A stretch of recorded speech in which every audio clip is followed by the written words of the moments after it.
sa walang hanggan. Amen. Ano po ang pangalan ng Panginoon? Josiah David.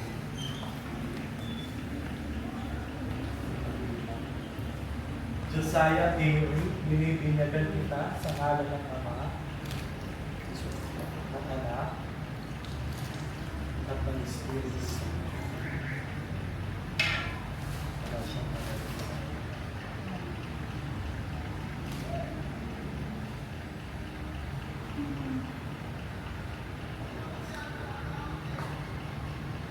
Nakipagkayo sa kasanan sa pagkamawi, pagkamawi, at pagkapropeta ng Panginoon natin sa Kristo.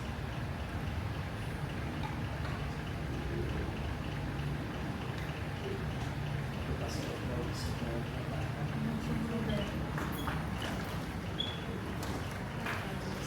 ngayon, mga pangalawang na bulan, kapisindihan yung mga kandilang hawak nito sa kandilan ng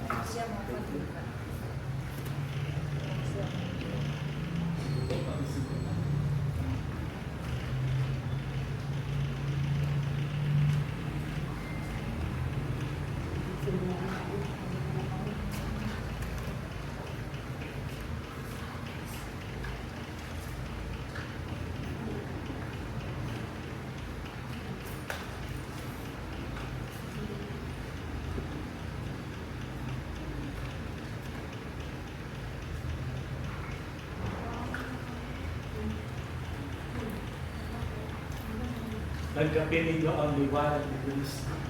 Ang liwanag ng mga kandilang yan ay liwanag na nagpapakayag na tayo ay anak ng liwanag. Isang maliwanag na tagumpay mula sa kamatayan ng pagkakasala noong si Kristo ialay na ang kanyang. At bilang mga anak ng liwanag, itaas natin ang ating mga kandila at sama-sama natin dasalin ang panalangin na itinuro sa atin ng ating Panginoong Yesu Kristo. Aling lahat. Ama namin, sumasalasahid ka, sambahin ang ngalan mo, sa amin ang mga subihan mo dito sa lupa para sa langit. Bigyan kami ang aming kakanin sa araw-araw at patawarin sa aming mga kasala, gaya ng pagpapatawad namin sa mga nagkakasala sa amin. Huwag mo kami ipahintulot tulot sa tukso, at aidyan mo kami sa lahat ng masama. Amen. sumainyo ang Panginoon. At sumayin nyo rin. Iyo po ninyo ang inyong mga ulo para sa isang masusumpang pagkakasalanan. Panginoon, basbasan mo ang lahat ng mga kamag-anak, kaibigan, mga magulang na narito. Sa iyong awa, gawin ng instrumento sila ng pananampalataya at kabutihan. Maging ehemplo sana ng aming malalong na pagtitiwala sa iyo sa pamamagitan ng batang ito. Bigyan mo sila ng kalakasan at pangangatawan, iyong bigyan ng kanilang mga panalangin upang maging instrumento sa pagpapalaki sa batang ito na may pusay, na may talino, na may kabanalan at mayroong mabuting kalooban. At pagpalain nawa kayo ng makapangyarihan ng Diyos sa Anak at ng Espiritu Santo. Amen.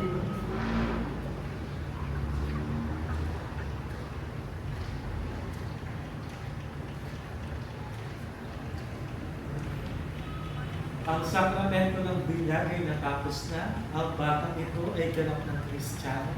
Umalo na kayo sa kapayapaan ni Kristo. Diyos. Congratulations. O, paki-check na lang. Sumayin mo. At sumayin nyo rin. Magandang umaga po sa inyo lahat. Magandang umaga, Father. Tayo po ay naririto upang hingin natin o hingin ninyo sa atin na unang sakramento para sa batang ito. Ang sakramento ng Pilipinas. Unang dalawang paalala po mga magulang, tayo po ay katiwala. Ibig sabihin, kahit sa inyo iniluwal ang batang ito, kayo ay pinagkatiwalaan dapat sa regalo ng buhay. So anytime, pwede nang bawiin ang pinagkatiwalang regalo nito. Sana palagi natin maalala na ang bawat sandali na kasama natin ang batang ito ay mga sandaling piramdaan sa Diyos. Pangalawa, habang lumalaki ang bata, hindi po ninyo kaya na kailangan dalawa ang pagpalaki sa kanya.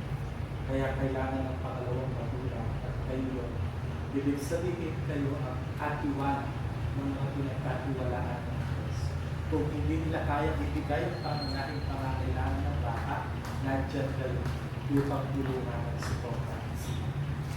At bilang tanda ng aking pagtanggap sa batang ito, lalagyan ko siya ng tanda ng krus na tanda ng ating pagkakakilanlan bilang Kristiyan. Pagkatapos ko lagyan ng tanda ng krus, kayo ang mga magulang, ang pangalawang magulang, ang maglagay ng tanda dito at ang magpili noong kayo ay magulang.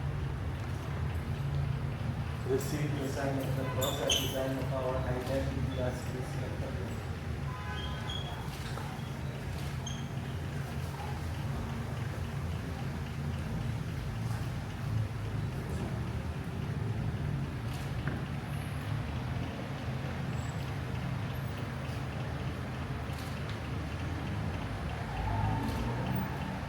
Sumain mo ang Panginoon. Sumayin nyo rin. Ang mabuting balita ng Panginoon.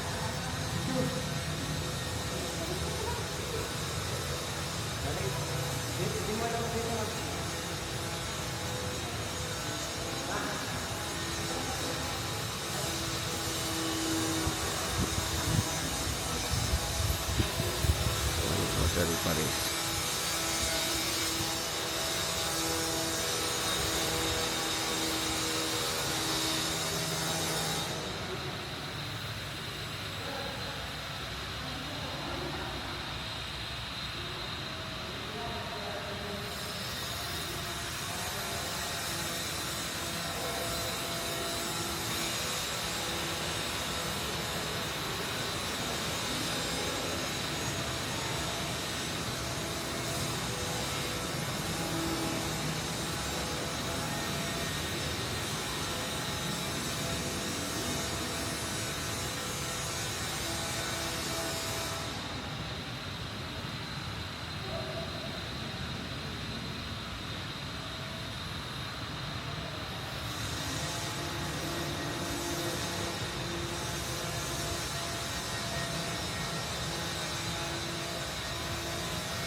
Doon ka, Daddy B.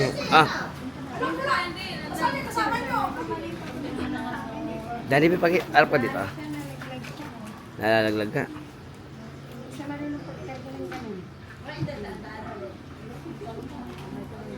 Ayan, no? Wala na, nainitan na.